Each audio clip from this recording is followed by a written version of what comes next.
Okay, ladies and gentlemen, we're here at Antietam National Battlefield with Wakusa Lutheran Grade School Campaign 2021. Huzzah! Huzzah! I like it. Behind me you see the iconic Dunker Church, which is a landmark of this battlefield, fought September 17th, 1862. And what we want to do now is lay out the whys. We laid out the whys for Harper's Ferry, right? What are the whys for the Battle of Antietam? Why did Robert E. Lee come north? Well, historians feel that he came north for a number of reasons, some of them being he wanted to come up here to let the southern breadbasket, the Virginia farms, have some way to recuperate after too many months of warfare. Come north to this beautiful rolling landscape and fill up his food supplies and his other military supplies from among the farms and towns of Maryland. He thought by crossing the Potomac River, there might be a chance to get Marylanders, some troops to sign up from Maryland for the rebel army. In that, he's going to be vastly disappointed. But above all, he wanted to take the war to the north. Robert E. Lee was an offensive-minded general. He believed that if you hit the enemy hard, cause him to suffer, you'd cause the enemy to take a step back, and eventually, hoping that the North would grow tired of the war, and the Democrats who wanted peace, the Peace Democrats, in opposition to Abraham Lincoln, would be elected and take the North out of the war for good and all. So here we are. Why Antietam? Well, 1862, December, Battle of Fredericksburg. The Union commander is a man named Ambrose Burnside. Ambrose Burnside is commander of the Army of the Potomac for just a little while. He makes a disastrous series of decisions at Fredericksburg, attacking the stone wall on Marie's Heights. How many times? 14. Good answer. He is then replaced by Joseph Hooker. Joseph Hooker had a very high opinion of himself. He believed if anybody could beat Bobby Lee, it was him. And so he divides an ingenious plan to trap the Army of Northern Virginia, Robert E. Lee's army, in some grounds outside of an area called the Wilderness. He divided his army. One was to hold the Confederate troops at Fredericksburg. The other was going to swing around and cross some fords, get behind Robert E. Lee, and crush him between two wings of the Army of the Potomac. Well, Robert E. Lee got wind of this, and he left a few thousand men as a blocking force at Fredericksburg, moved the rest into a vast tangle of wilderness called the Wilderness, and there he earned his nickname Audacity Personified. Military wisdom says you never split a smaller force in face of a bigger one. General Lee was not known for doing what military wisdom said. Instead, he read his opponent. And in McClellan, he read a man who was cautious. McClellan was good at what he did. He was good at organizing an army. He took the army that was in shambles after Fredericksburg and reorganized it in just a short time. The men of the Army of Potomac were just excited to have McClellan back, especially after the fiasco at Fredericksburg. So when McClellan comes here, he's the opponent that Robert E. Lee understands as a cautious general. So he thinks he knows the man that he's going to be fighting against. So what changes? Robert E. Lee has ordered his staff to write out a series of orders 191. And somehow one of those written orders was lost, dropped along a fence. And two Union soldiers saw this letter, this piece of paper there. They found inside several cigars and the written orders that explain that Robert E. Lee, who we said is audacious, has split his army into 5 columns. And these 5 columns, one heads under Longstreet to Boonesboro. We saw the signage for that on the way up here. We know that Jackson was sent to Harper's Ferry, and there we just found out earlier this morning that he captured that garrison there. So he split up into 5 groups. And McClellan, having these orders in his hands, says, if I can't beat General Lee with these plans in my hands, then I should probably retire. Now that's a modern-day translation of what he said, but that was what he meant. Robert E. Lee has 40,000 men eventually here at this battle. The Federals have about 60,000. So that's a pretty good numerical advantage, correct? Well, the action to starting over. The action's going to start early in the morning. One Union soldier said the stars were still twinkling in the sky, as from this direction, the 1st Corps under Joseph Hooker, who is no longer commanding general, but still commands his corps, the 1st Corps, they're going to come across the ground that you see off in this direction. The morning phase of the action is going to last about 4 hours. In those 4 hours, a 24-acre cornfield is completely harvested by gunfire. Over in that direction is where our boys fought, the Iron Brigade, the 2nd Wisconsin, the 6th, and the 7th, along with the 19th Indiana. After this battle, the losses are so severe that they're going to add another Western regiment, the 24th Michigan, to what would be the Iron Brigade at Gettysburg. The afternoon phase of the battle lasts about 3 hours. It's going to take place in the landscape behind you, and John Michael Priest will lead us through that action. That's going to be the Sunken Road. That's going to be General John Brown Gordon. And the final phase of the action, the afternoon phase, is going to occur over what's called Burnside Bridge. General Burnside, the general who couldn't get it done at Fredericksburg, is going to be in command of the left side of the Union troops. It's going to take him several hours to funnel his troops across a bridge, a bottleneck. They tried crossing the river as well, Antietam Creek rather, but they couldn't do it. The going was too tough. The rebels held the high ground on the other side of the river. They had a very solid position.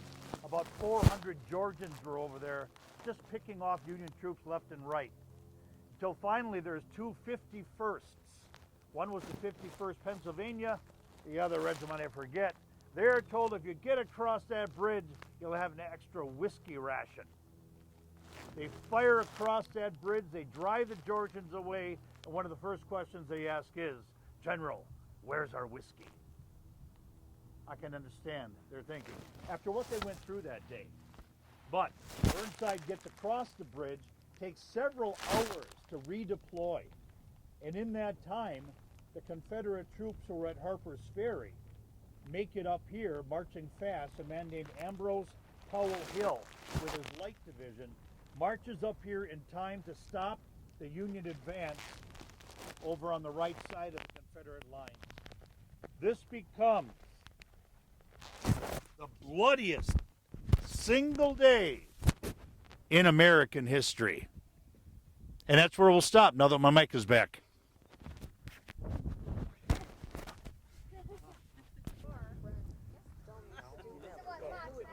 Okay, ladies and gentlemen, we're here again with Wakusa Lutheran Grade School, Campaign 2021. Today we're at Antietam at the Joseph Pfaffenberger Farm. Does that sound German to you? A lot of the people living in this area, there were several Pfaffenbergers, there were several other families that were united through marriage, through whatever, through faith. There were brethren in this area. The Dunkard Church is a form of the brethren religious body. The farm behind me in this area here is where the Iron Brigade under Joseph Hooker would have camped on the evening of September 16th. I mentioned earlier, when they got up and moving, the skirmishers heading in the direction of the Dunkard Church, which is behind you right now, they said the stars were still out. And as our troops come out of bivouac, 50% of them are going to become casualties that day. They wake up in the morning the same as you do before going to school, right? You go to school assuming you're going to come home at the end of the day. These young men, many of them did not. And each one of their stories is worth telling, so we're going to stop and tell a few of them as we go. One of them is a gentleman who lived on the land where the Hornberg family lived years ago and where Mary and Rich live. Two of them were lawyer partners from Fond du Lac, a man named Bragg, another named Brown. Their stories are worth telling because of the sacrifices that they made. So our guys, our troops are encamped in this area. Joseph Hooker is ordered to begin the attack at daylight, and he's going to head off in the direction through a 24-acre cornfield, which is on the other side of the next farm, owned by a man named David Miller. So we're just going to walk through the cornfield a little bit. We're going to follow the trail. We'll stop 4 or 5 times to tell more of the story. And as Paul pointed out, the trail has grown from 1.2 miles to 1.6. In my defense, I think they added the stretch along the road. It wasn't there before. But if we would walk there and walk back, we'd be doing the same amount of travel. We want to get to that cannon that was on the side of the road, the site of Battery B, because there's a great story to tell there as well. Starting and go. Okay, ladies and gentlemen, here we are live again. You can see the map that I'm holding up here is oriented in reverse. We were just at a stop here looking at the Pfaffenberger farm. These woods that we just crossed through that have been replanted are called the North Woods. So we're going to be heading in this direction toward the Dunker Church, where you see all the regimental blocks showing troop action. So Hooker's troops come out of bivouac. They come through these woods, again called the North Woods, East Woods. The Dunker Church is in the West Woods. The farm over my shoulder to the left is the Miller farm, David R. Miller. Serious things are going to happen at the Miller farm, but it starts as soon as our troops clear the trees. Okay, they're marching in this direction, heading for the high ground where you see the monument over there, across the street from the Dunker Church where we did our orientation, right? You can see the finger of the monument sticking up there, yes? So does that look like such a hard march? No. We knew that Robert E. Lee was here somewhere. We also knew that he had his back to the river, the Potomac River, with one route of escape. And if McClellan would have been able to crush Robert E. Lee here, the war could have come to a faster close. There were other armies for the Confederacy, the Western Army, but if the Army of Northern Virginia was crushed here, yes, it certainly would have had an impact on the length of the war. Plus, we would have lost Robert E. Lee as the head of the Army. So, Lee has got Longstreet and Jackson in command of his two corps. Longstreet is known as a great defensive fighter. Jackson, well, Jackson is known as a hard-punching offensive fighter. It's Jackson in command near the area of the Dunker Church, okay? As our men come out of the woods here, it's hard to see, but there is some high ground over in this direction. It is called Nicodemus Heights. We covered that a little bit in our unit on the Civil War, and who's sitting over there but Jeb Stuart? Robert E. Lee does not have enough men to go from river and then anchor his other flank on the river. So he tries to protect his left flank with artillery. And that artillery is Jeb Stuart's horse artillery. What that meant was that they just had a lot of horses, lighter cannons, but as our troops are marching in this direction, what is presented to them? What is the end of your line called? It's called your flank. And so the artillery is going to open up on the flank of our troops as they're moving through this field. Wide open.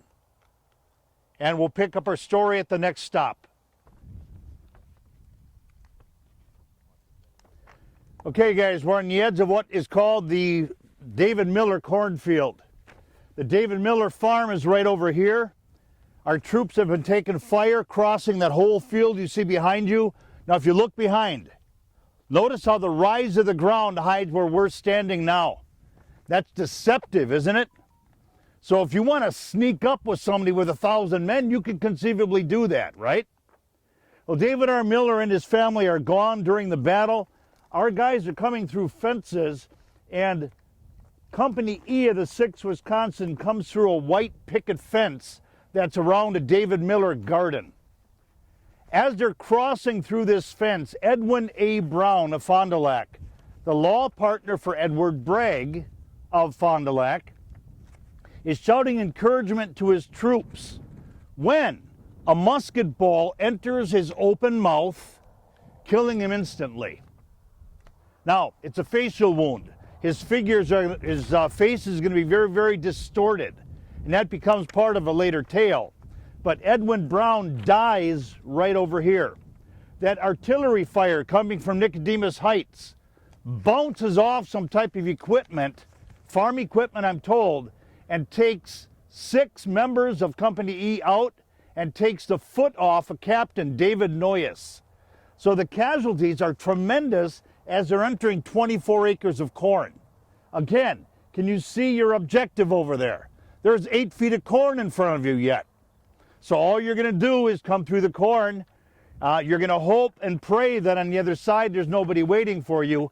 Unfortunately, there will be. There will be some Georgians who are going to rise up and fire. David Brown is actually an interesting figure. His father-in-law is a man named Pyre, as in Pyre School, Pyre Cemetery. The Octagon House in Fond du Lac was owned by the Brown family at one time. Interesting stuff, yes? Yes, I've been there. He also was an incredible, incredible patriot. And he wrote these words back home to his wife, Ruth. Dear Ruth, I have just time to write you a line, nothing more. You are doubtless informed of the defeats of our army, which explains our being here. 3 times has my life been in jeopardy, where danger was in every inch of space. You can say to your friend your husband was no coward, where so many showed the white feather. The troops have no confidence in Pope or McDowell, therefore many behave badly. The only troops that really maintain a good name for themselves everywhere was Hooker's and Kearny's division and Gibbon's brigade. That's our black hats. They have more confidence in McClellan, none too much in him either, however. Rebels are in force in Maryland. We are massing to meet them. I am weary and sick. If the enemy were off our soil, I should go to hospital. Honor requires that anyone who has any patriotism left should meet the insolent foe. Should I live to see them driven out of this state and away from Washington, I'll have some rest. I received a letter from you and your sister Ann 2 days ago. Was glad to get them. My love to all, your relations and my parents in particular. Let them see this. I shall have no time to write again. Kiss the babies for their war-worn father. E.A. Brown. His letter actually crossed one from his father in the mail. And after Brown is shot, his body is sent home by rail to Chicago.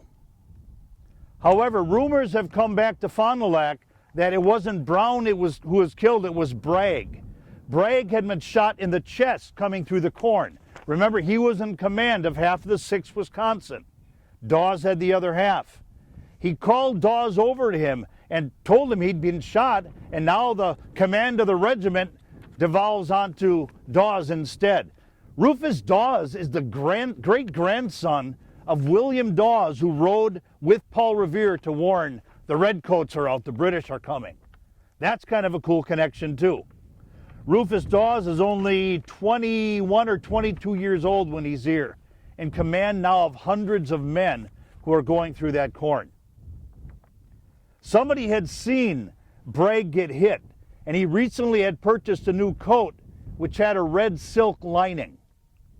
So when people heard that Bragg had been shot and witnesses saw the inside of that coat, they assumed his wound was mortal. And so the word went back to Fond du Lac saying that Bragg had been killed.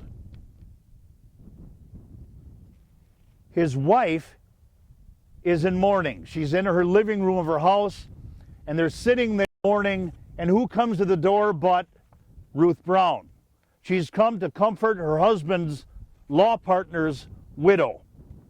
They had recently received a telegram that Bragg had died, but now another telegram comes.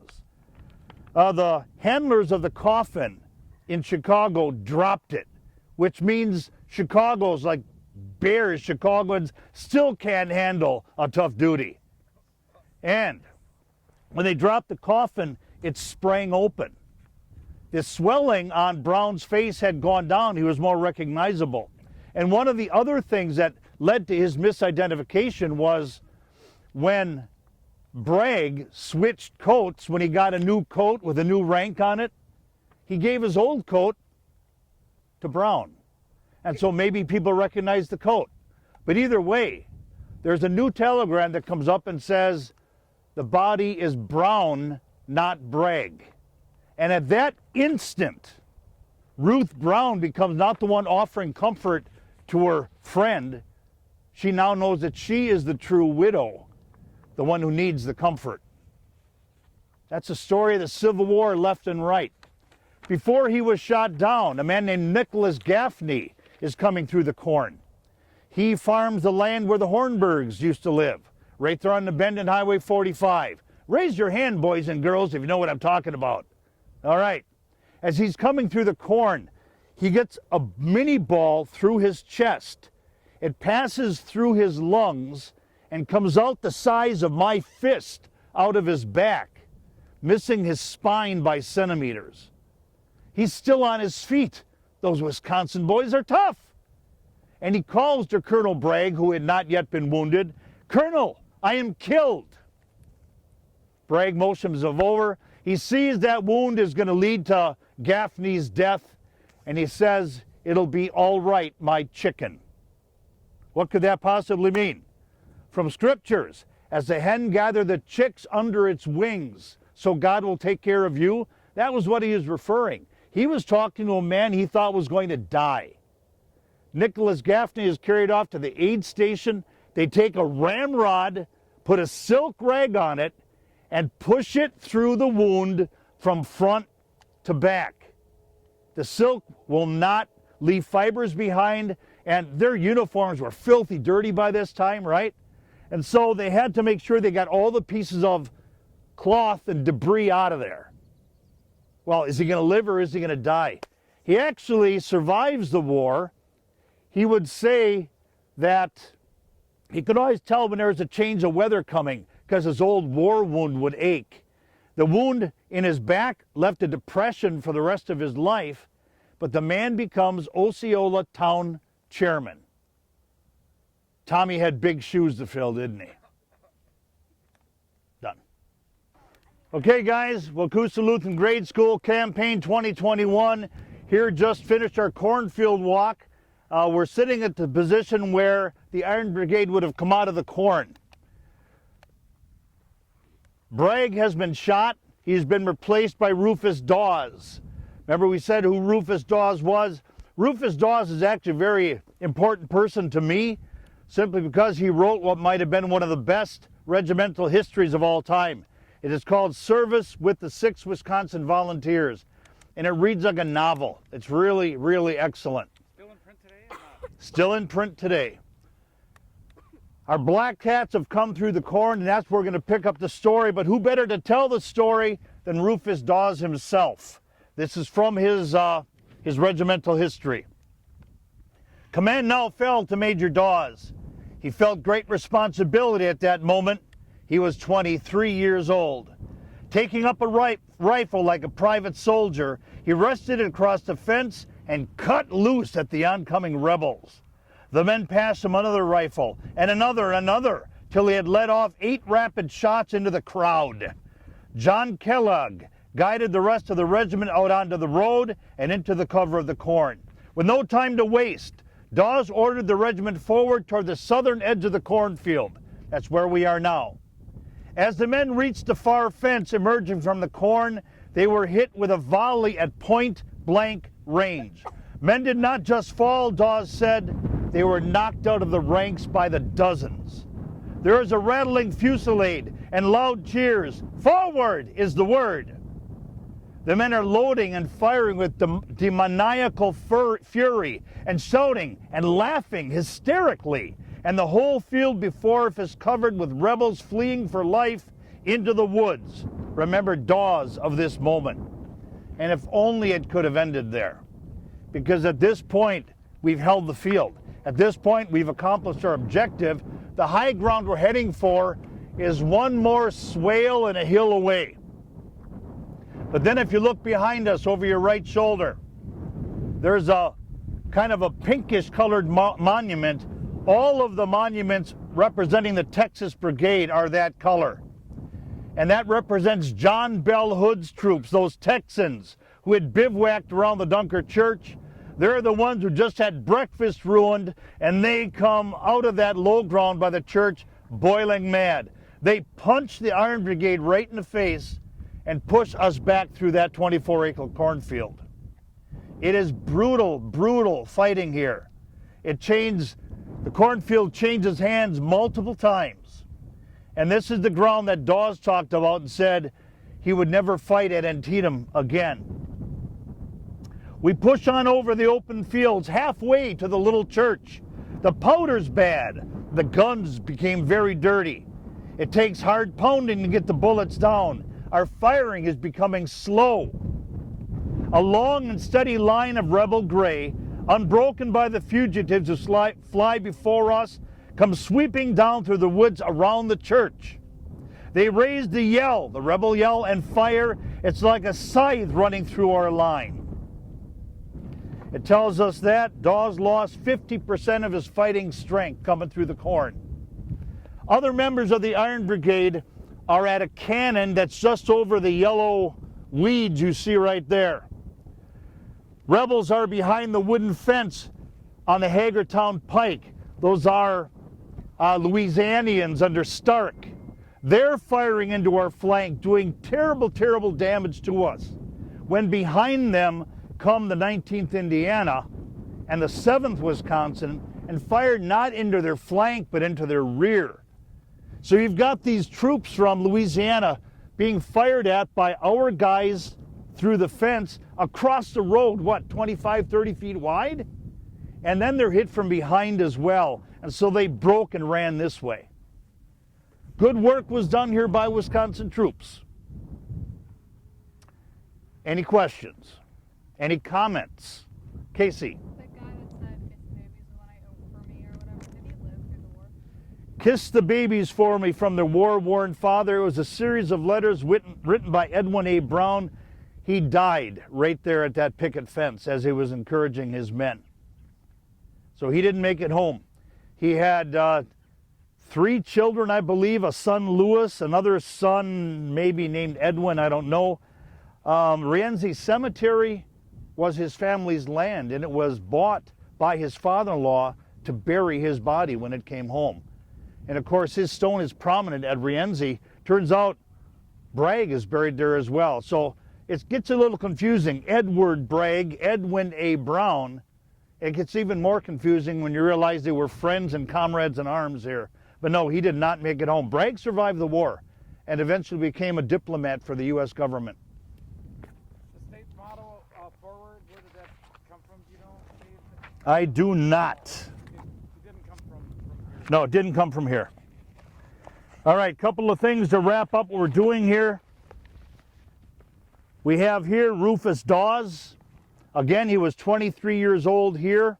He will be in command of the 6th Wisconsin at Gettysburg, and they do some of the most incredible work of the war there. You thought it was bad at Antietam. It's equally bad at Gettysburg. And at Gettysburg, we have the end of the Iron Brigade as we know it. But here's Edward Bragg, yes. And did I say he looks kind of like the Mark's Big Boy statues from Milwaukee, especially with the hair flying up like that? Yes. So he survives the war and, I said, becomes a diplomat. He was called the Little Colonel, but he was alternately hated and loved because he was a strict disciplinarian. I mentioned the fighting along the Hagerstown Pike. So I'll bring this down to the end so you can see it. But this shows the rebels on their side of the pike and the massive, massive casualties they took. I don't know how anybody stood this. You know, some of these men were shot multiple times. And Matthew Brady possibly took that picture? Brady, I'm pretty sure, did. And then, On display in this traveling. then finally, these would be the casualties and the damage done to the Dunker Church. Those bodies lying there could be Confederate, could be Union. Those caissons sit right where the caissons do today at the Visitor Center. That was called artillery hell. Now, if you look back that way, you can see it's on high ground, and artillery on high ground becomes nothing but a perfect target. So from here, we're going to go look at the afternoon phase, the mid-morning phase. We'll be picking up a man named John Michael Priest, and he is the man who wrote the book on Antietam, one of many who do. We have a lot of historians to thank for the stories that were told, but John Michael Priest is an Antietam expert, and was kind enough to agree to be our guide.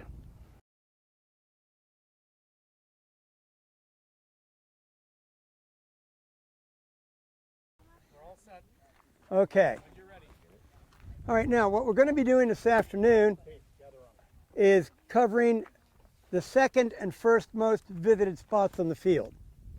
You've already been to the third most visited. That's the cornfield. This one is number 2, and it's because of the tower built by the War Department in 1894 to observe military maneuvers on the field. That's why all the battlefields have towers. They were established by the military to train officers, and this in Gettysburg were used as actually field exercise fields for the troops up through the beginning of World War II. And we still get a lot of staff rides. Now, the other place is going to be Burnside Bridge that you really can't see till you get there. And it's number 1 primarily because of the bridge and all the stories that were told about it, most of which I wouldn't believe. It's the same with this place too. Good people never let the truth get in the way of a good story. They just don't do it. And it's the same. The veterans were really bad at it sometimes. Now, one of the things that makes this famous are the photographs. These are the first photographs ever taken of combat dead. They were taken by Alexander Gardner, who worked for Matthew Brady, a German immigrant, and taken 2 to 3 days after the battle. They're mostly of Confederate casualties. And when they were published, they came out in stereoscope, 3D, and many of them were hand tinted. So audiences that saw them in the gallery got a little bit of a jolt from it. Now what you're looking at here are the typical impressions of the lane. And I'll show you where these two were taken from, at least in my interpretation. One of the things that I do, I don't talk a whole lot about generals because on this field, they couldn't see anything either. And you can only control what you can see. So this is a battle that ran itself once it got started. And then when the generals wrote their reports, made it sound a little bit better, like they actually knew everything that was going on. But then officers often have reputations that they've got to preserve. My favorite, Stan Sickles. He might have been a dirty old man, but gosh, he was a very good officer. You don't have to be a good person to be a good officer. Now, some key things here. Just like the other parts of the battlefield, 2 generals will get mortally wounded here. We lost 6 on the day of the battle. Down there are 2 of them. On your left is General George B. Anderson of North Carolina. It's on this marker right here. His cannon's up by that witness tree. And he's going to get shot in the ankle and die from infection 6 weeks later. The one next to him is General Israel Richardson of the Union Army, 2nd Corps, who was known to be the most profane man in the Army in the East. He gets hit in the shoulder at noon just beyond the ridge by a tree out there that we can't see from here and dies 6 weeks later. He was replaced by a fellow named Winfield Scott Hancock, who becomes famous at Gettysburg. Hancock could swear an awful lot. Now, I mean, you got to understand, this is the Army. All right? They were not what they were painted as very often afterwards.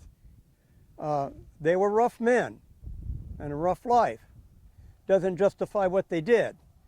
But Hancock was noted for, as they would say, having a big blue cloud over his head wherever he went. And he's going to get badly wounded at Gettysburg and survive that, run for president, I believe, and will die at the age, I think, of 59. The other fella that you need to know about here is this fella with the beard and mustache. That's Colonel John Brown Gordon, a Georgian commanding North Carolinians here. And he always had his picture after this battle taken toward his right side of his face, because if you look at the left, there's a big dent right here. That's where he got hit. His 5th wound in 2.5 hours. Bullet broke his cheekbone, came out behind his right ear, and he survived. He never got wounded again during the war. He will surrender the Confederate Army at Appomattox to Joshua Chamberlain, another man who survived a very bad wound. Chamberlain was shot through the hips, side to side, and it only fractured his pelvis in 27 places. They pieced him back together.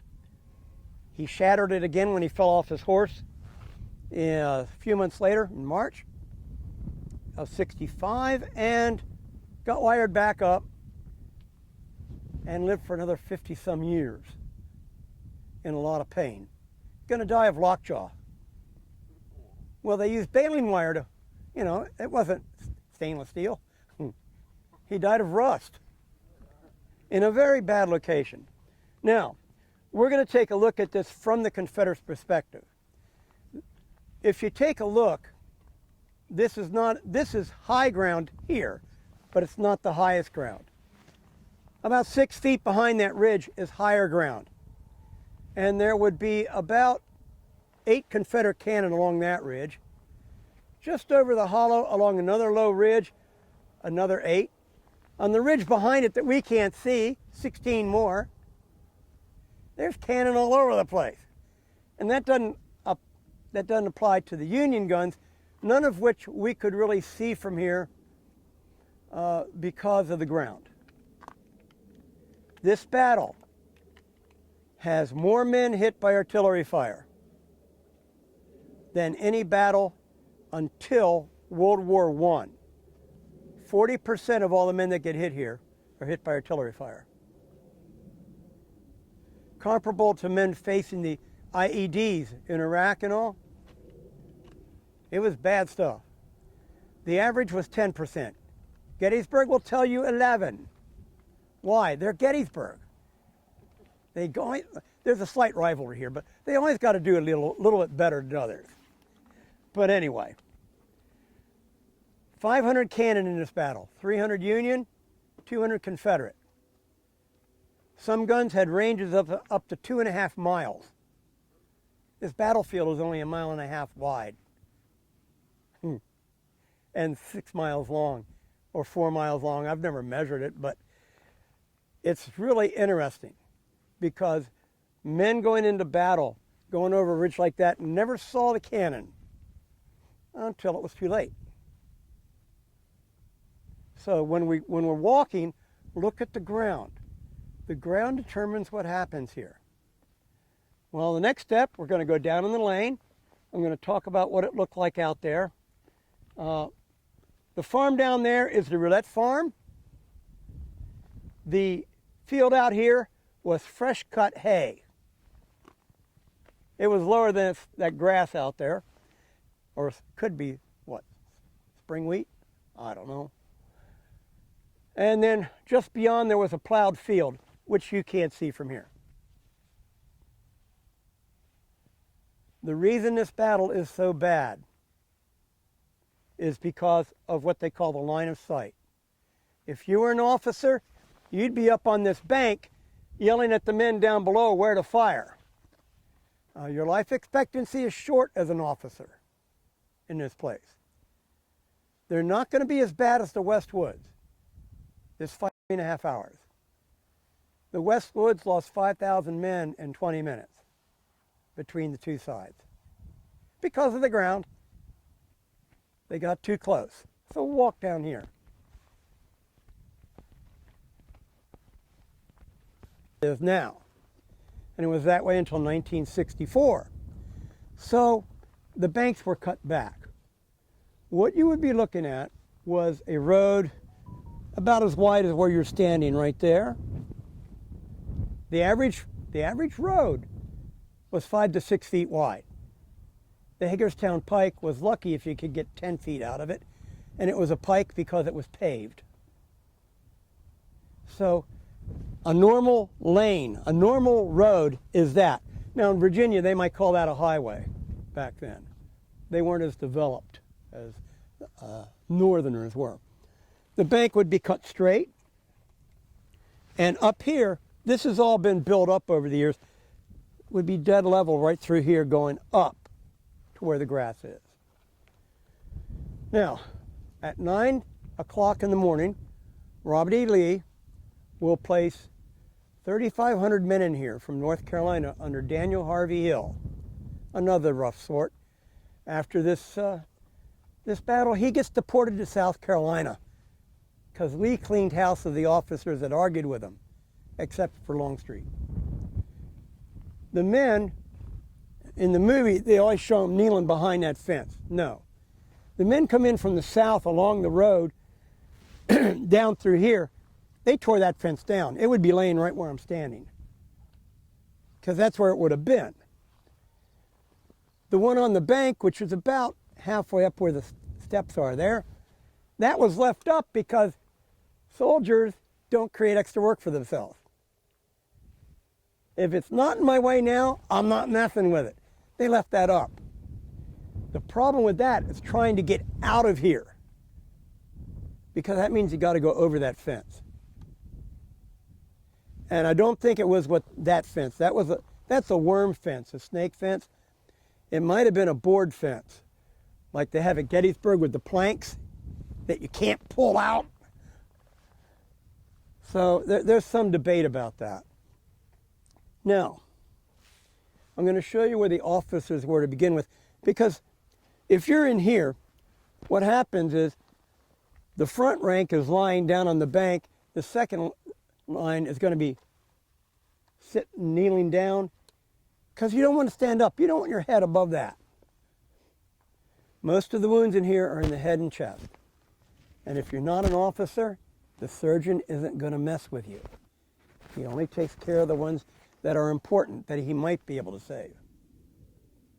Head and chest wounds were considered to be 99% fatal. So only important people got treated. They call it triage. They still practice it today. Civil War is where a lot of that sort of got organized. So you're in here. Your line of sight basically is the top of the ridge here without that stuff in there. You can't see a whole lot. Not like you can see from up there. And you're less than 3 feet higher. So let's go to where the officers could see. It's out the base. Or she. I've been watching too many cartoons. But they would let it grow knee high and then cut it down as fodder. This was mow grass. The famous photograph was taken where they moved the sign, or I just not used to looking for it. I think they moved it. Used to be an iron sign there. Okay. That picture of the men looking down in the lane was taken from this bank here. They're looking down that way. You're looking at the 6th Alabama. Now, the other one I'll show you from out here, but it's looking down that way. Those are North Carolinians. And there's some guy that's trying to prove that he can identify the one guy by his bald head. Yeah, it's a colonel, so it's important, you know. All right, corn was planted in rows 2 feet apart in every direction. This was it was ready for harvest and had been pretty well knocked down. The cornfield up there was green because it was a late getting to it. But you could walk between the rows. Now, if you're my height, you couldn't see anything. Got to get the tall guys in there. But this was a rotten cornfield. And the Union attack is going to come off that light brown ridge out there. So, let's walk out here and see what they could see, and then I'm going to walk in. That was looking down there. Then they have another one from down in there looking up. And everyone's trying to prove exactly where it was taken. But it's those pictures that left the impression that the Rebs were just laying in piles in here. It all depends on who you read and whether you were there. But this is a view that a lot of people look for. Now, where's the Union line? Well, it all depends. Mr. Priest, I got a picture of Mike again. I might put it on your sweater instead of on here. That'd be a good idea, because It's just falling down. I'm not a professional, I'm just that's volunteering. okay. All right, let's hope that does a better job. Okay. If it'll fall off, I'll see to it. Now,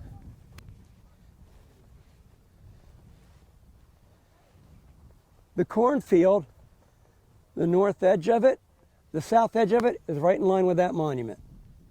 That was grass, this was corn. Right where it's brown in here. The monument says that that was their actual position, but the thing is, they make the monument, then they find out where they can put it. The monument should be up in here. It's not in the right location. That's the 14th Connecticut.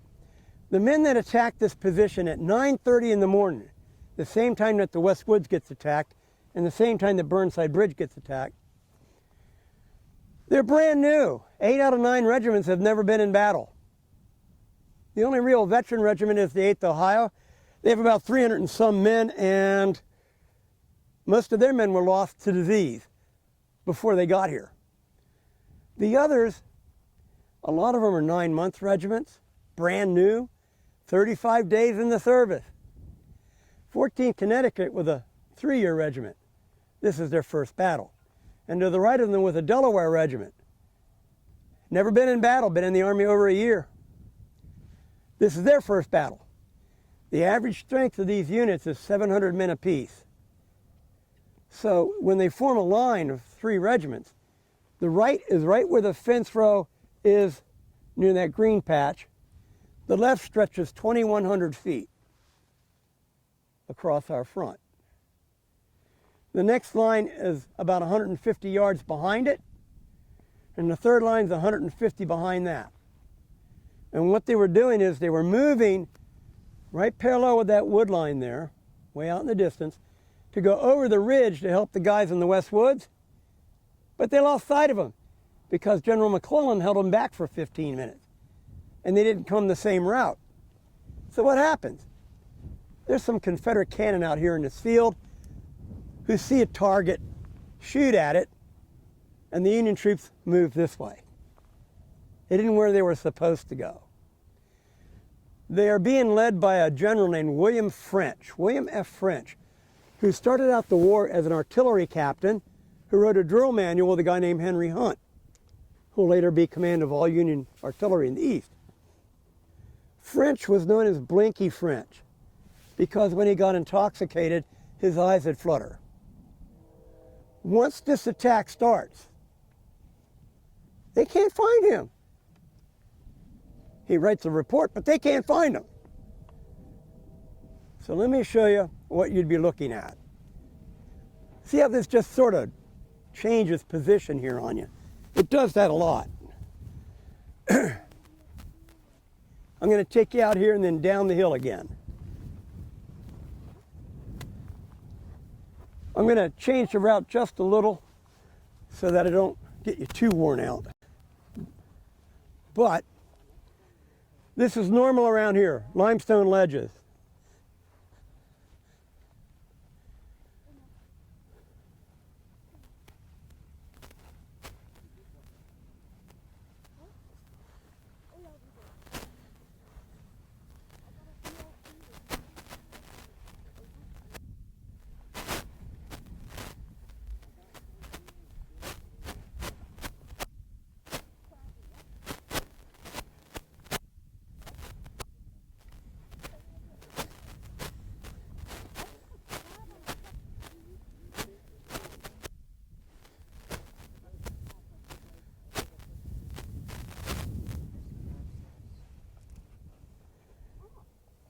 Now, this is the 5th Maryland, brand new regiment out of Baltimore.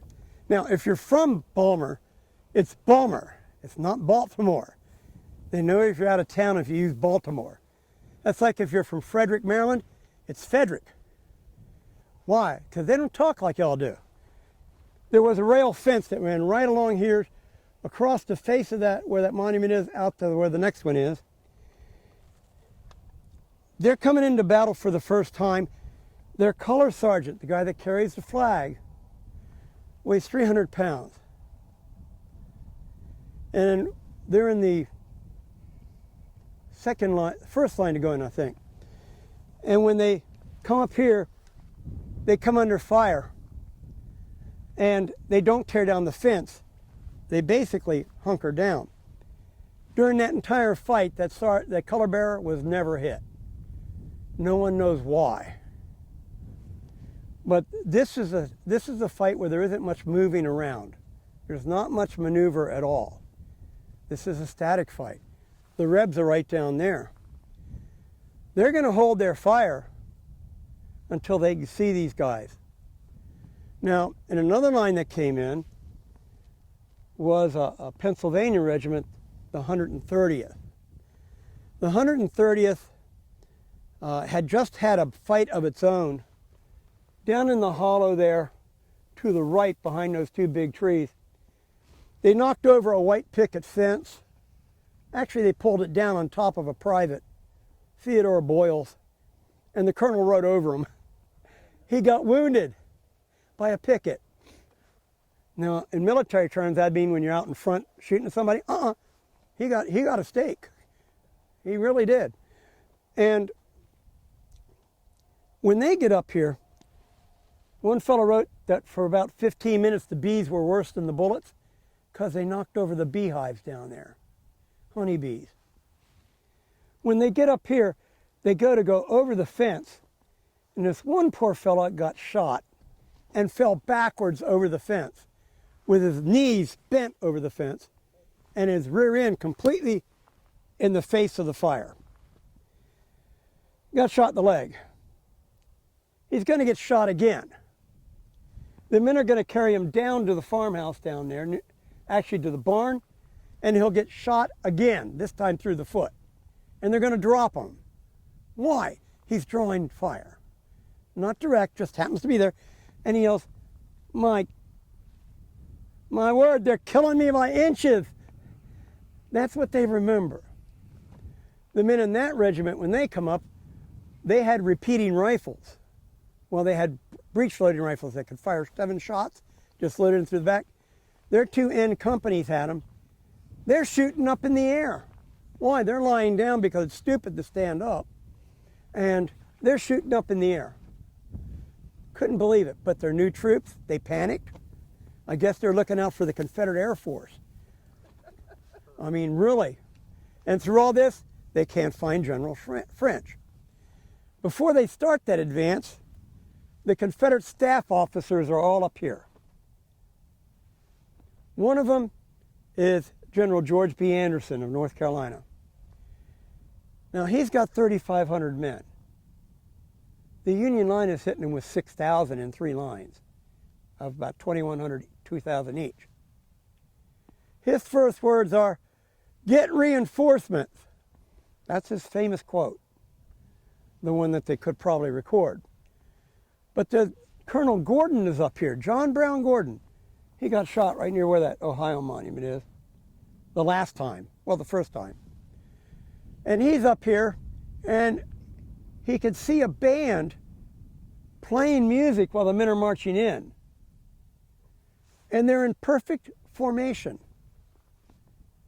The mounted officers are out in front, and the officers wave their hats at the Union soldiers, who wave back. And then they got off this hill and went down in there. Those men had no idea what they were walking into. The first fire in here will be at a range of around 30 feet to 35 yards. 75 in here, because the line forms up in here. But this is one where men just lie down. Why? It's not smart to stand up. It slowed your rate of fire to 1 shot a minute. Can you lay on your back with the rifle under your chin and ram the round down? and hope it didn't fire. So slow fire. And that's why they don't have as many casualties as people think they would have had. They have enough, but it's a slow rate of fire. That's this end of the line. They have no idea what that end of the line's doing. So that's where we're going. Downhill. It's all downhill. Watch out for groundhog holes. We have 30 pounders out here. See how level this is?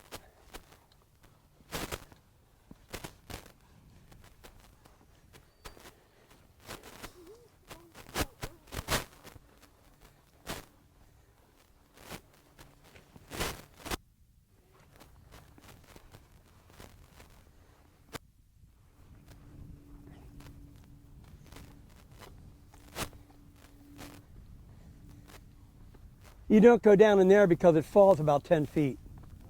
Typical around here.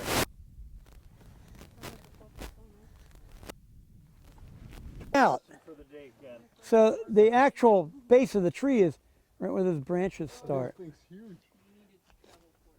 Mike, we're good. Okay, and this tree is that one right there. You can see it in the top branches. Okay. This starts at 9:30. Now at the Bloody Lane in 3.5 hours, because people always like numbers, of the 7,000 Confederates, they lost 2,500. Of the 9,000 Union soldiers, they lost 3,000. And Antietam, only 5,500 men in 3.5 hours isn't bad. I mean, from a general's perspective. Cornfield, 8,000 in 2 hours and 40 minutes. And the West Woods, 5,000 in 20 minutes. Okay? But the West Woods, the Bloody Lane, and this all start at the same time. The problem is, no one knows it. The other thing is, take out all these trees, except those on the hill, some of these bigger ones along the creek that were a lot smaller. This was all open hills. Up on the hill behind us is a higher hill. There's 6 Union cannon up there. They can see the bridge, but they can't lower their barrels to hit it. So they're firing at Confederates 1.5 miles away. Now, 9,000 Union soldiers in the 9th Corps will be a mile south of here. Half of them are going to follow a local guide around to a place called Snavely's Ford on the Antietam, about 2 miles south of here, where they will engage maybe 50 to 60 Confederates who are going to fire and run. Confederates, there's 200 Georgians lying down along that slope, which was open. There's about 150 in those pits up there. Those are quarry pits. There are no dug entrenchments here. Even Gettysburg had entrenchments. Early in the war they had entrenchments. This is the last battle in the East where there's no dug entrenchments. And it's because it's all rock, and Lee's Engineer Corps didn't have the tools to destroy stone bridges, so how are they going to dig? So it's ridiculous. Now, their line is going to extend along a bluff that's over on the right. That was all brush and some trees, kind of thin. There was a road running from the quarry that runs down the hill up over the ridge, and there's about 50 Georges in there, sharpshooters. That's it. Now, the orders come down from headquarters, 2 miles north of here. Take the bridge. McClellan doesn't even know where it is. He hasn't seen it yet. Most of the men attacking this won't see it until they come up over that hill back there. And the incentive is that the colonel who captures the bridge gets promoted to brigadier general. That's good food, a good horse, equipment, a servant, good pay. The first attack is at 9:30 off that sloping ridge there. It's the 11th Connecticut, brand new regiment under Henry Kingsbury. They get caught in a crossfire from there, and there, and lose 115 men by the time they get to the bridge. Captain John Griswold will get wounded, ford the creek, and bleed to death on the other bank. He's the first Union soldier to cross the creek down here. It was against orders to ford, but he did it anyway. Now, Kingsbury will get hit 5 times. He'll die from his wounds. A month after the battle, October, his brother-in-law will hear about his death. His brother-in-law was David R. Jones. David R., known as Friend Jones. And he's dead by December from heart disease at the age of 37. He never recovered from it. Half hour later, the second attack comes right down this road in column of 4. They get shot up, go to the top of the hill, lie down, and start shooting across the creek. No trees there. That was all open. And right where the pines are, there's a big V that comes down like this, called a saddle. Still there. Well, the men that make the next attack, let's see, 9:30, 10:30, 10:45, they're about a quarter mile to a half mile from here at a bend in the creek. And they're commanded by a colonel that nobody loved. His name was Edward Ferrero. It wasn't because he was Italian. He was a part-time dancing instructor from West Point, as his father had been. West Point was not coeducational. If you held a dance, the guys danced with other guys. And they hated the man. And they'd do whatever they could to get him angry, so he'd start cussing. Well, he's got 2 regiments with the same number. 51st New York, 51st Pennsylvania, right there. And he rides up to them and says, 51st, forward. And he starts riding away, looks behind, and no one's following him. So he rides back. He's angry. That's just what they wanted. He was mad at him anyway. He had a Massachusetts regiment, brand new, that 3 days earlier fired into their own men at dark and started a fight in the dark with the 51st Pennsylvania. And one of their men accidentally shot and killed the Corps commander, Jesse Reno, whose cousin was Marcus Reno, who served under Custer out west. Anyway, he rides up and everyone is laughing, including the officers. And he yells, "Why don't you forward? You didn't say which 51st. 51st Pennsylvania." And he said something bad. And a corporal in Company K, a fellow named Lewis Patterson, who did not drink alcohol. This is a coal mining regiment. They all drank alcohol, but not him. And 3 days earlier, the colonel took away their whiskey. See, the Army gave men whiskey before battle, so that if they got shot, the surgeon wouldn't have to mess with them because it widens your blood vessels, and he took it away. And Patterson yells, "Hey, do we get our whiskey if we take the bridge?" "Yes," he added a word. "But only for you 2 regiments, no one else. And you won't get it if I get killed. And you got to wait till I go to New York." Now, the only thing that's in the history books is the yes, not the rest of it. That's in a regimental history. And they say, okay. And they start walking up along that ridge with their weapons at their side. They're not running. A lieutenant who wrote his wife a letter about it said, "Tired soldiers don't run fast." He gets to the top of the hill, and a sergeant without orders from the Pennsylvania regiment comes down through here, puts his men across the mouth of the bridge and spreads them all out along this wall. And they start shooting uphill. The New Yorkers go right to that fence, lie down. Why? That fence has got holes in it. You stand up, you're going to have them too. So you lie down. Those men are getting hit from the top of the ridge, and they're getting hit, legs and, not worth good. And they just keep shooting across the creek. Ferrero is up under cover. Now, according to the history books, he isn't. According to his lieutenant, wrote a 7,000-word letter home and told his wife, "Don't believe what you read in the newspapers." He's mad because they're not moving anywhere. He wants to be a general. So he grabs this lieutenant, a 29-year-old lawyer, and says, "You go down there and you tell them to cross the bridge." And the lieutenant's running down in the open. He's got a sword. He's got his rank. He says, "I'm going to get killed." He didn't. He got the New Yorkers. It's the wrong regiment. He had to climb over that fence under fire, run under the mouth of the bridge, and right here, where the wall is down, he looks that way and he sees the commander of the Pennsylvanians with their flags. No one can see them there. The wall and the tree, they're protected.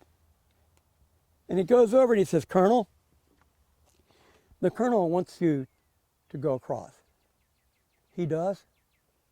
Yes, sir. And the colonel started saying some bad words, jumped up on the bridge and started yelling, and the men get up on their feet and they charge. Now in the movie, it'll tell you that it was started without orders. That is wrong. That's tradition. So they start running. I'm going to just go a short distance. You'll probably get back of my head, but I'll try not to. So here we go. I promise this is the last hike. Okay? It's pretty bad. Of course, when I gave field trips with my high school kids, it was so quiet on the way back. And I was the only one conscious because we walked the whole second day at Gettysburg. Walked it. You know, they're not used to walking over 5 miles. But anyway, right about here, the Pennsylvanians get hit from fire from 3 angles. Takes out about 20 men. One is the captain who is yelling, and he gets shot through his open mouth. The bullet hit the back of his neck and ricocheted down. Hit his collarbone and ricocheted again and came out under his left armpit. Now, he survived it because he wrote about the surgeon, you know, probing the wound to find a track of the bullet using wire while he was conscious. I would not have been conscious. I'd have been hurting a doctor. But anyway, the men start running to get across.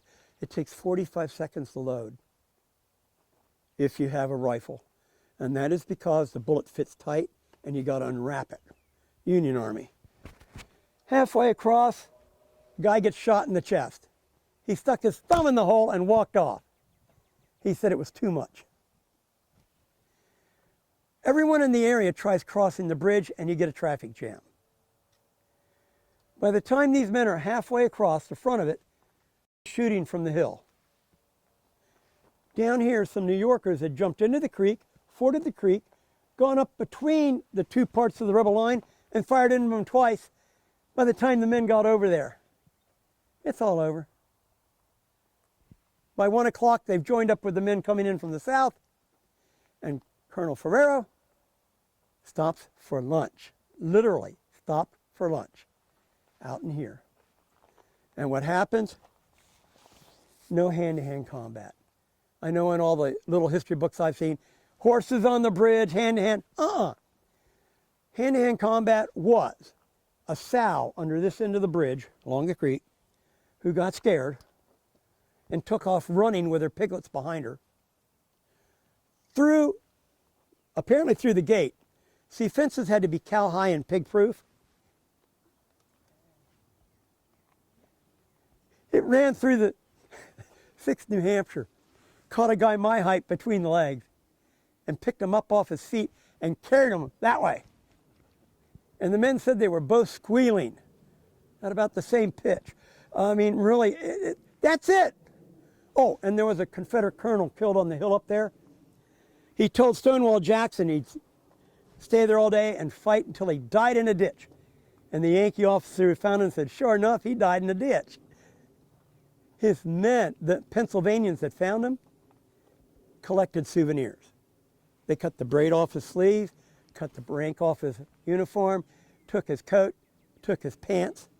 2 guys sat on him and tossed a coin for the boots. So when the captain found him, he was basically in his underwear because everything else was gone. That's hand-to-hand fighting. Oh, and then they were robbing corpses of gold coin, photographs, and cornbread called Johnny Cakes. Yankees loved cornbread. The Confederate recipe had corn husk in it. It could really be interesting. But they loved it.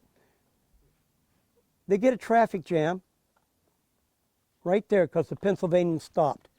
Regiments are jumping in the creek to cross because no one's shooting them. Others are all trying to cross the bridge. Lieutenant's at the top of the hill, 76-degree weather, running back and forth. And the colonel says, you tell them to go upstream. And he got right here. He said, everybody was moving, but no one was going anywhere. And he turned to a private and said, go up and tell them to go upstream. And the private said, you do it. He had to work his way through the herd. Kind of like when they have a open season at Christmas. Okay? The Pennsylvanians pick up their flags and march down to where the bank drops. Whole regiment halts and shoots all their ammunition into the hillside. Because 3 days earlier, they ran into Rebs in the dark at 10 feet going over a hill. They weren't going to do that again. Went down over the bank, stacked their weapons, and lit coffee fires. That drew artillery fire from a mile away. 4 shots. One hit a tree and knocked a German lieutenant on his face. One went through the abutment of the bridge under a colonel who was eating lunch. Scared him, didn't kill him. One killed a horse on a trail over there. And the other one burst over the Pennsylvanians and killed their lieutenant colonel without leaving a mark on him. He's the 3rd man to get killed close to the other side of the creek or get shot. And one guy got bayoneted. And he had a bayonet wound in his leg, which is good because by the time they got across, the Rebs were gone. And I think he fell on it. That's not uncommon. So, it's over by 1 o'clock. 2.5 hours. No, 3.5 hours, excuse me. How many men do you think got hit? Come on, if you read the stories, any idea? There were 400 Confederates here. 17 died. 75 were wounded and or captured. That was it. Of the 4,500 Union soldiers here, 2 died over there, 1 got shot here. The other 447 or so were down along this fallen fence. Out of 4,500, Civil War, okay? Numbers matter. You know, you really want to take them out? So 3.5 hours and the casualties, 592 maybe. The real fighting's a mile west of here, where they lose 2,000 men in 45 minutes in an attack into the sunlight, because it's setting, against artillery, and 400 Confederate infantry until reinforcements come from Harper's Ferry. The reinforcements were wearing, a lot of them were wearing blue uniforms. A lot of historians say, no, they wouldn't have. The rebel army is so bad. Men could tell the rank of a fellow by the number of holes in the seat of his pants. Seriously. They smelled so bad that without a breeze, they could be smelled a half mile away to a mile away. So they're robbing the federal arsenal down there of uniforms. They wouldn't have worn them. That's against regulations. A lady from New York who knew nothing about the Civil War said, well, they were rebels, weren't they?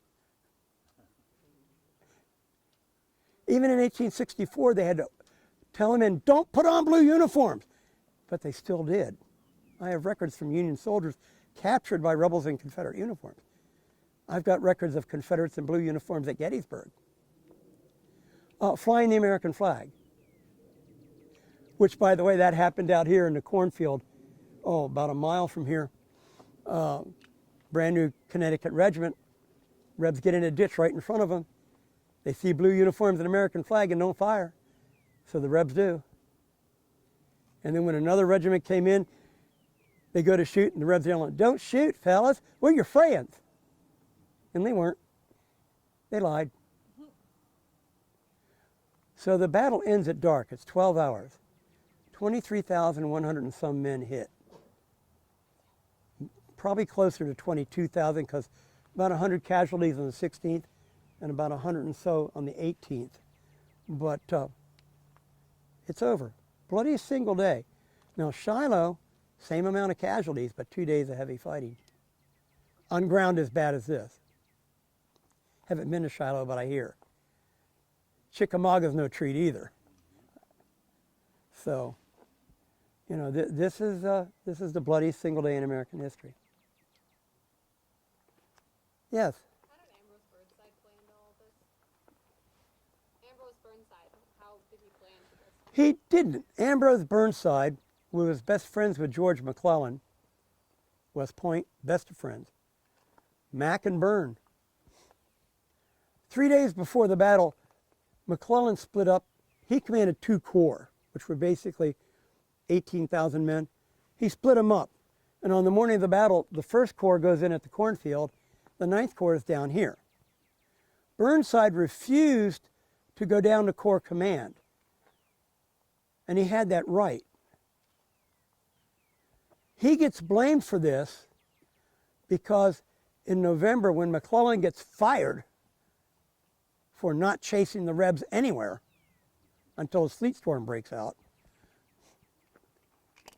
he took over the army. He took over the army not because he wanted to, Lincoln ordered him to. And McClellan never forgave him. And so they start, bad-mouthing Burnside. And it stuck with him throughout the war. It stuck with him throughout the war. When he comes up from Tennessee, see, he got deported to Tennessee right after Fredericksburg in '62. Longstreet got deported to Tennessee. Burnside and Longstreet both come back in '64. Grant and Meade are running the army. They don't like Burnside. Grant because he heard bad things about him, and 2 because Meade didn't like him. So he commands a corps. He's lower in rank, but he can't give any orders to it unless Grant approves it.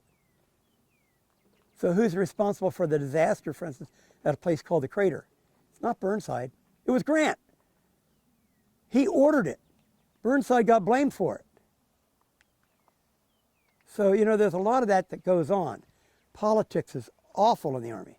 So at the bridge, Burnside keeps on getting hit for not getting across the bridge in time.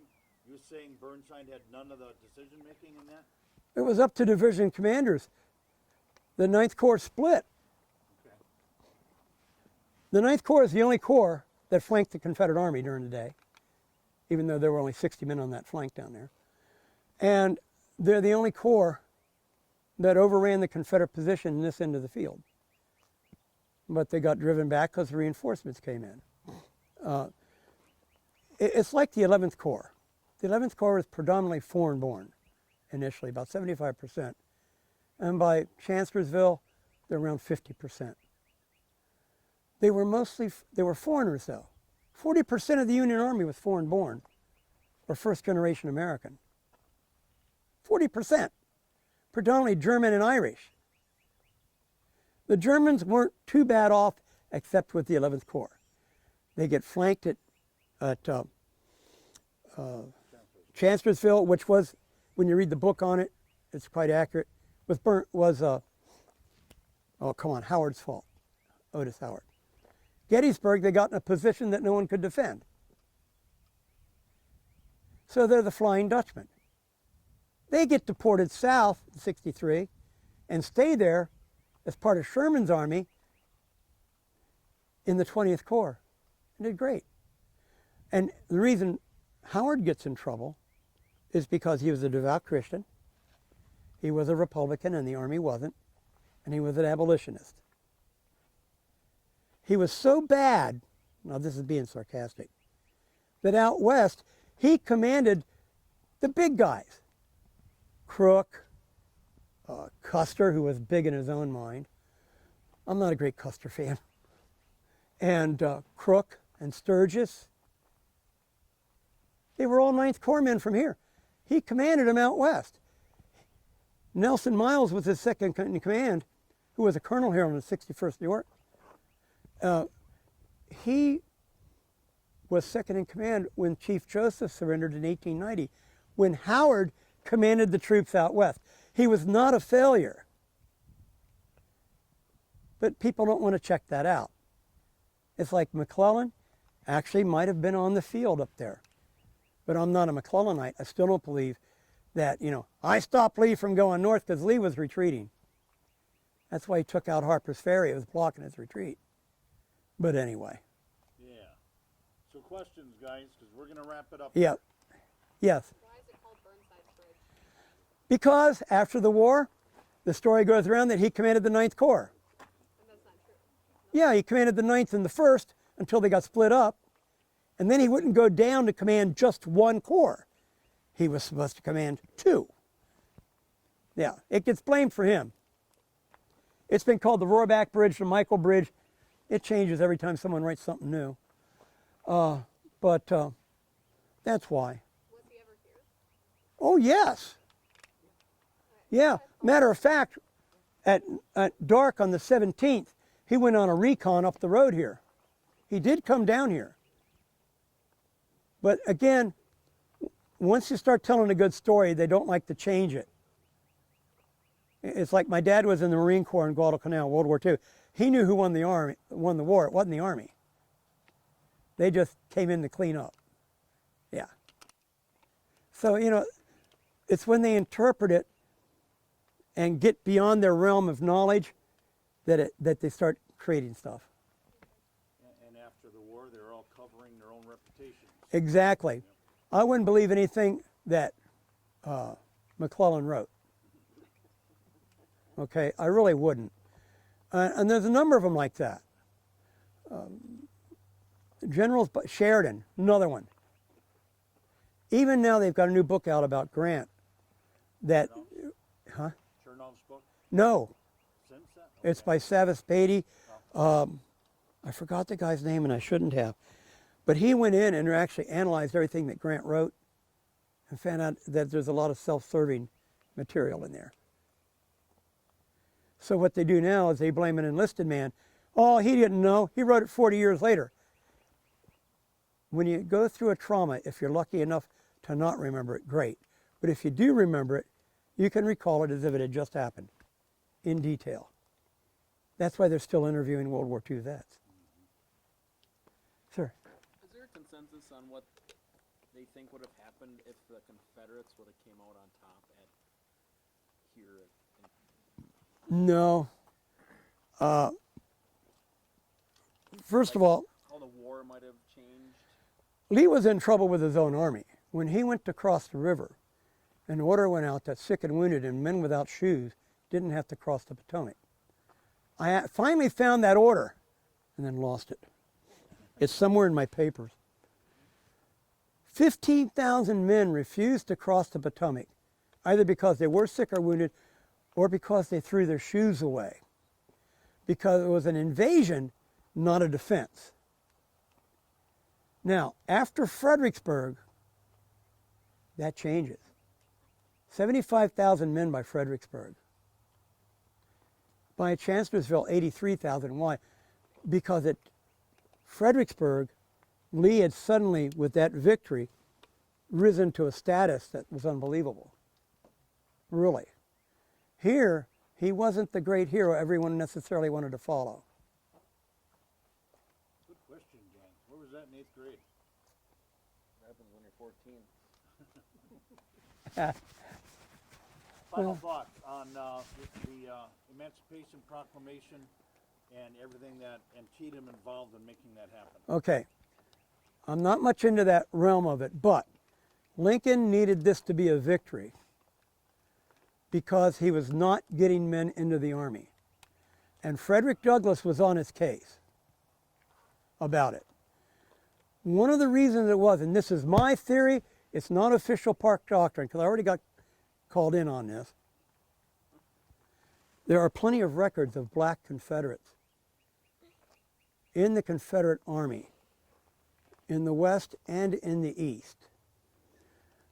The fellow in charge of the U.S. Sanitary Commission in Frederick, when the Confederates came through in this campaign, counted at least 3,000 blacks with the Confederate Army, many of them armed, and all branches of service, and a lot of them about as well dressed as the Confederates in some kind of uniform, which doesn't say a whole lot. His diary came out in November '62, and Congress suppressed it. It's available online. Okay? And I cited it a lot in my Antietam book, my South Mountain book in particular. And then the other thing is, there are records, well, like D.H. Hill.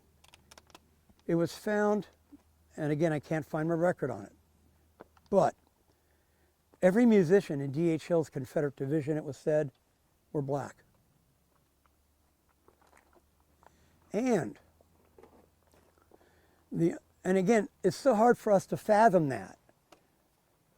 But there was no restriction in the slave-owning states to stop a black man from owning slaves. None. That's why the black overseers along the Mississippi, he didn't mess with them. And the Cherokee and the 5 civilized tribes, Seminoles, notorious for it. That's how insidious it was. There even is a book that came out in 1865 about black slave owners in South Carolina. Now again, people say, well, it's just propaganda. Not necessarily so. There are even records in the official records of Union officers talking about black troops. Well, it was against the law. Being against the law never stopped a Confederate. If you're operating by states' rights and it violates your rights, you don't have to obey it. That's why Jefferson Davis said that the South lost because of a theory, states' rights.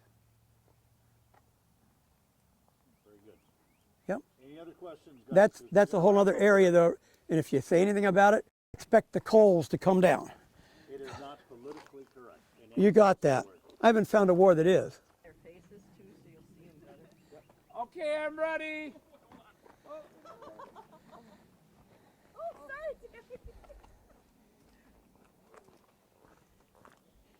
sorry.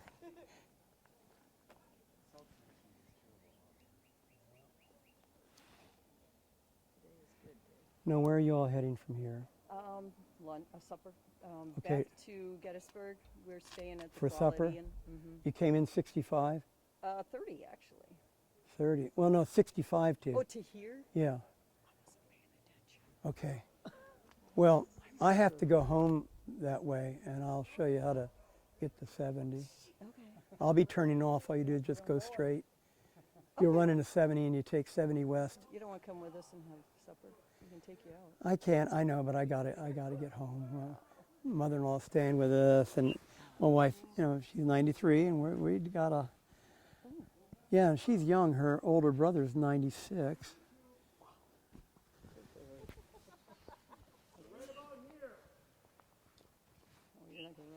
And don't fall. If you fall, pretend you're shot. You'll look it too. That gravel's not soft, though it is in sheets here. Gun barrels pointed at me everywhere here. Where am I I standing? don't know really how to put this so I don't put a hole in your Oh, that paper. Huzzah! Huzzah! oh, that manly cheer. Yeah.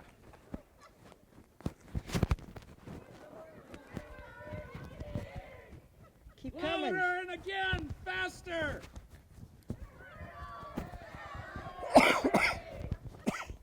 Tell them to keep coming. Finish your charge. You didn't even get across the bridge. Scream, yell. Okay. You ain't getting I it. want more algebra. Nobody wants that. Don't hit the camera. All right, now I can take it out of your pocket. Oh. You guys gather on, please. Sorry about that, folks.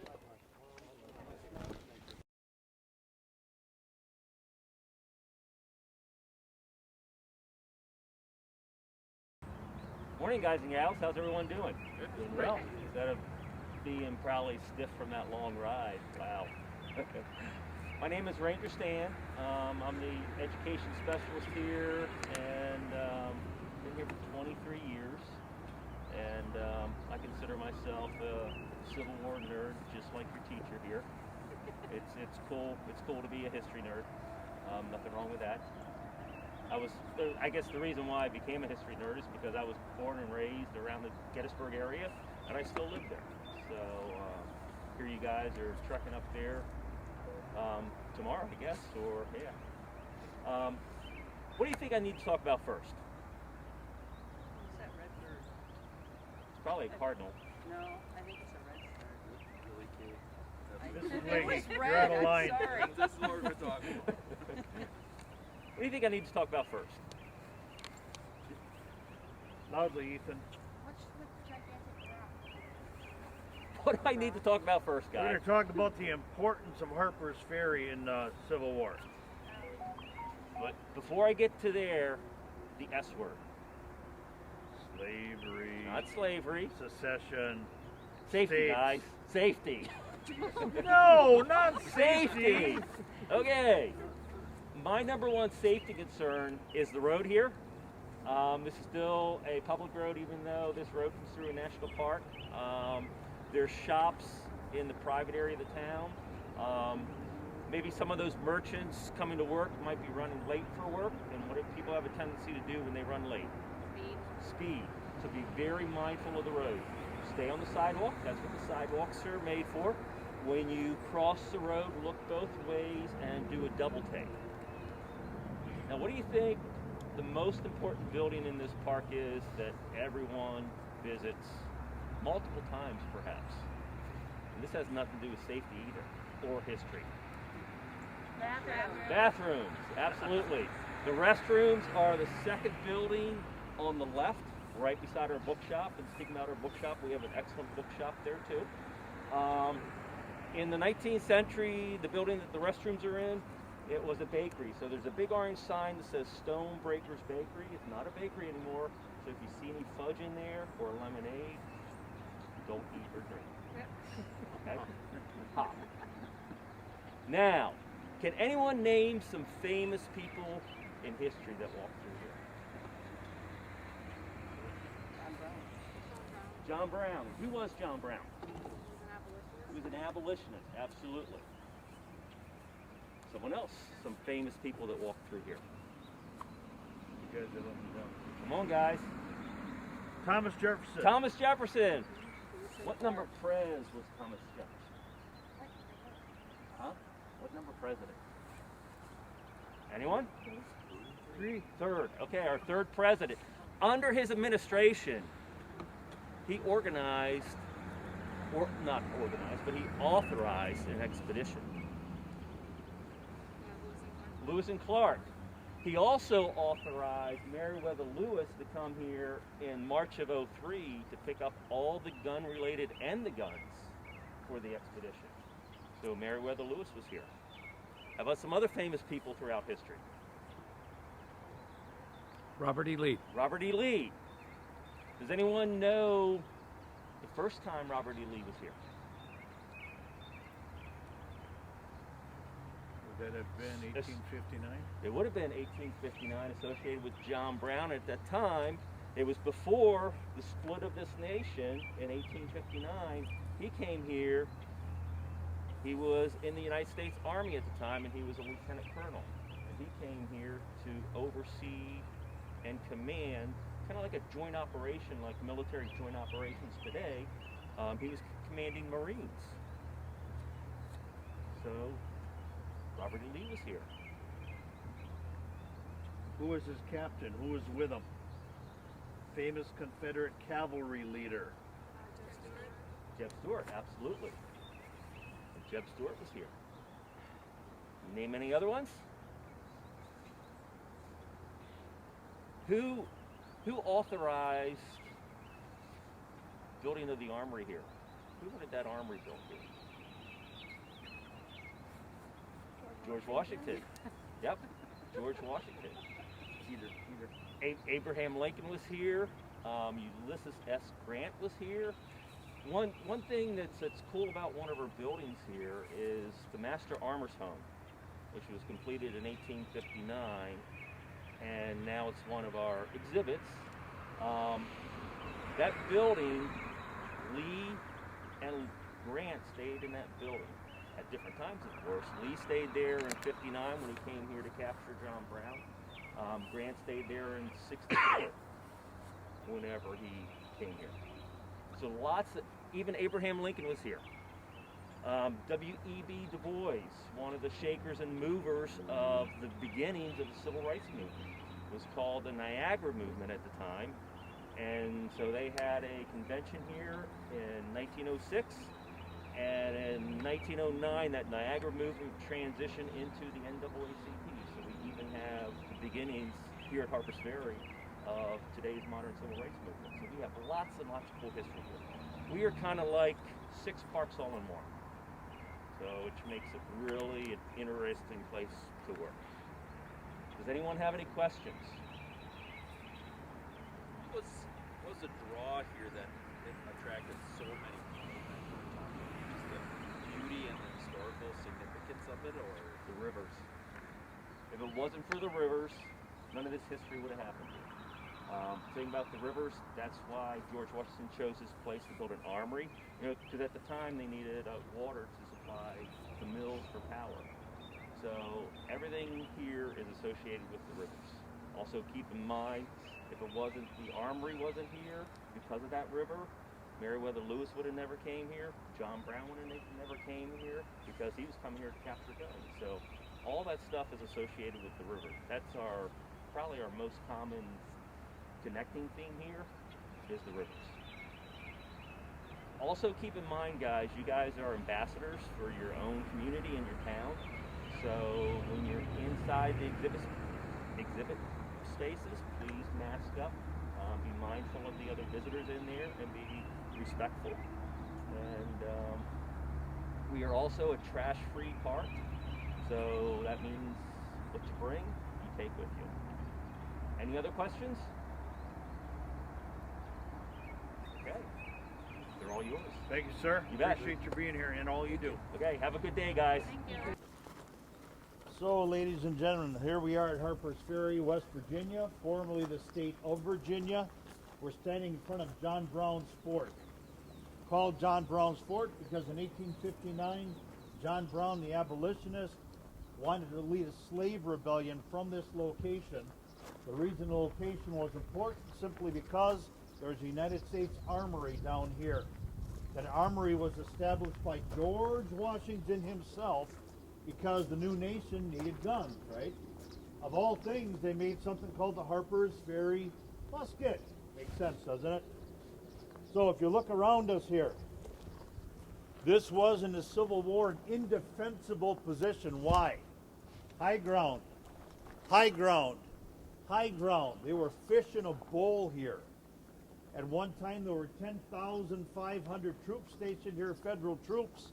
By the time of the battle in Antietam, this became the largest surrender of troops in the American Civil War. 12,400 Union soldiers surrendered to Stonewall Jackson here. A.P. Hill, General A.P. Hill was left behind to round them up, but that becomes part of our story in Antietam later this afternoon. So why is it important here? Dan asked before, Mr. Hornberg asked, why here? Why this location? It was all about the rivers. Why were rivers important in American history? Just shoot these out. Andre? They were good transportation. Transportation, obviously. Those roads we came in on, those hills, if the rivers can do the work on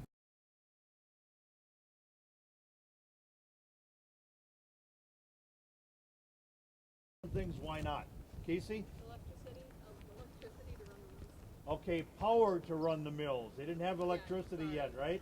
But it's running the water mills that are going to run the machinery in the armory. We've got several rivers coming together. We'll be out here later on at this view looking out over the cross where the three rivers come together. Potomac, Shenandoah rivers, gorgeous, a lot of power. Why else are rivers important? Trade and transportation, yeah, besides the transportation of materials, muskets, all the things that had to be used to make it, the raw materials, you had to get those things back. Shopkeepers needed food supplies. The army needed supplies. One more thing. What else do we need water for? Obviously. Drinking, cooking, stuff like that. Okay, we're going to be walking up a pathway later on. There's a church right up. Ken, if you pan that way.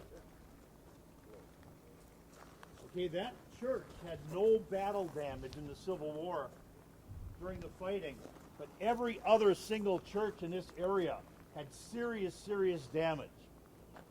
If you're going to try to save your church, what would you do? The man there decided, I'm going to fly a British flag. So he flied he raised a British flag, and it became almost like British territory, and nobody would touch it. The Yankees wouldn't touch it because they wanted to maintain good relationships with England. Why wouldn't the Confederates touch it? What did they want England to do on their behalf during the Civil War? Casey?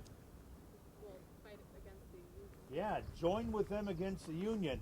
They thought that the Union wanted their cotton more than anything else, and so the Confederacy also would do nothing to offend the British. Okay? So, a couple little stories like that are important here, but the biggest thing Harper's Ferry is known for is the raid. You've got those muskets being made up here. John Brown and his sons made a name for themselves out west where he was called Osawatomie Brown. That's a creek out in the west. And what he did is he decided that he would take his abolitionist views and lead them into bloodshed. He committed the murder of 5 men along Osawatomie Creek, so he gets his nickname. He decides to come here and use Harper's Ferry in the arsenal as a springboard to launch a huge slave insurrection. Before he comes here, he has no weapons, so he takes poles and has like middle-aged medieval pikes made. You know what that looks like the jack of spades? Okay, that spade shape, he has those weapons made, John Brown's pikes. You might find some of them in some of the museums in the area around town here. But eventually, John Brown and his men get off the train here. The first person they meet is an African American, and he is the first casualty of the fighting here. So John Brown comes here to free African Americans from servitude, from slavery, and the first person that dies in this is a man who is an African American. He takes some hostages here in Harper's Ferry. One of them a descendant of George Washington. They bring them all to this building. They discover in no time at all that the slaves are not going to rise in rebellion. And by this time, word has gotten out that that abolitionist, that murderer, John Brown, is heading to Harper's Ferry, what he's about to do. And so Colonel Robert E. Lee, Lieutenant Colonel, at this time of the U.S. military, comes here with his captain, James Ewell Brown Stewart, known better in history as the cavalry commander for the Confederacy. And John Brown and his men are trapped inside this building. Like I said, his men include his sons. John Brown eventually is taken, he's captured, he's put on trial in Charleston, West Virginia, and the speech that he closes his trial with is going to be read by Mr. Littke here. And what he says in his speech, to me, summarizes exactly why the Civil War became known as a war of brother against brother. At this time, there had been 30 or 40 years of compromises in Congress, and the nation was tired of compromise. And John Brown sums it up in these words.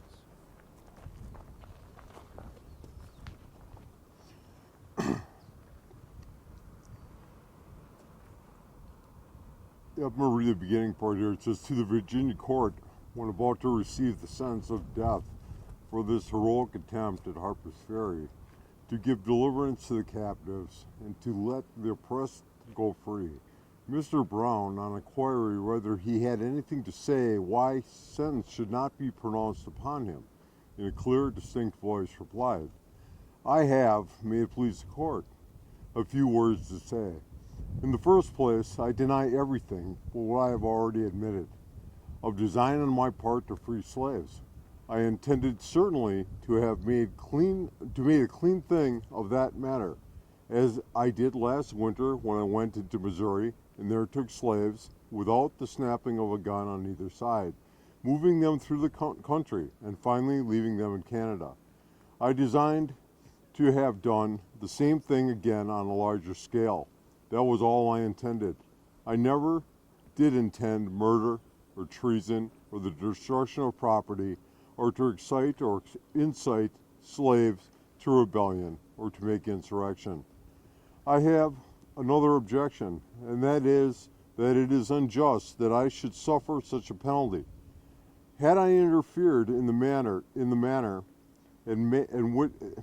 which I admit has been fairly proved, for I admire the truthfulness and candor of the greater portion of the witnesses who have testified in this case. Had I so intended in behalf of the rich, and the powerful, the intelligent, the so-called greater, or in behalf of any of their friends, either father, mother, brother, sister, wife, or children, or any of that class, and even suffered and sacrificed what I have in this interference, it would have been all right. Every man in this court would have deemed it an act worthy of regard rather than a punishment.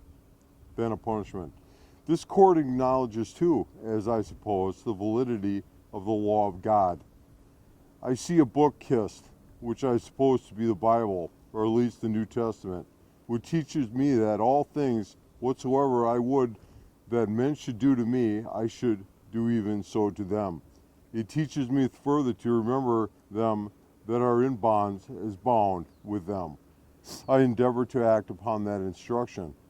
Now if it is deemed necessary that I should forfeit my life for the furtherance of the ends of justice, and mingle my blood further with the blood of my children, and with the blood of millions in this slave country whose rights are disregarded by wicked, cruel, and unjust enactments, I say let it be done. Let me say one word further. I feel entirely satisfied with the treatment I have received on my trial. Considering all the circumstances, it has been more generous than I expected, but I feel no consciousness of guilt. I have stated from the first what was my intention, and what was not. I never had any design against the liberty of any person or any disposition to commit treason or incite slaves to rebel or make any general instruction. I never encouraged any man to do so, but always discouraged any idea of that kind. Let me say also in regard to the statements made by some of those who were connected with me. I hear that it has been stated by some of them that I induced them to join me, but the contrary is true. I do not say this to injure them, but as regretting their weakness. Not one, but joined me of his own accord, in the greater part of their own expense. A number of them I never saw, and never had a word of conversation with, till the day they came to me, and that was for the purpose I have stated. Now I am done. That's it. I would like to also ask you guys, if you listen to everything that he said there, then you listen to what Mr. Waggy said, that history leads him. Imagine yourselves with the way things are in this country right now. Does this man sound like a Christian? Imagine you guys standing up and having to tell your version of the truth, the way you see things, and the way history will paint you. He painted him as a murderer. I mean, not you personally, but history. Oh, he shot a slave when he came to. Just put yourself in the political climate of the day. Put yourself, I really believe what he had to say. Why would he say anything else about it, what his intentions were, about how he talked to people, what he wanted them to do for him, what is it, all this, but yet history calls him a murderer. Who's telling the truth, this guy or the political people of the day, and what are people going to say about people now? Just think about that. It's something to think about. So, with those remarks, you see why Mr. Lipke did this reading, because it matters. It matters so much to him. The injustice, probably, that was committed here. But the nation needed closure on the John Brown trial. So he was hung in 1859. The war is 50 years away. But the North becomes a martyr. Becomes the symbol of everything that was wrong with the South. And to the South, he was a madman and a murderer. And what had happened after those 30 to 40 years of Congress attempting to compromise, as we said before, they were sick and tired of it.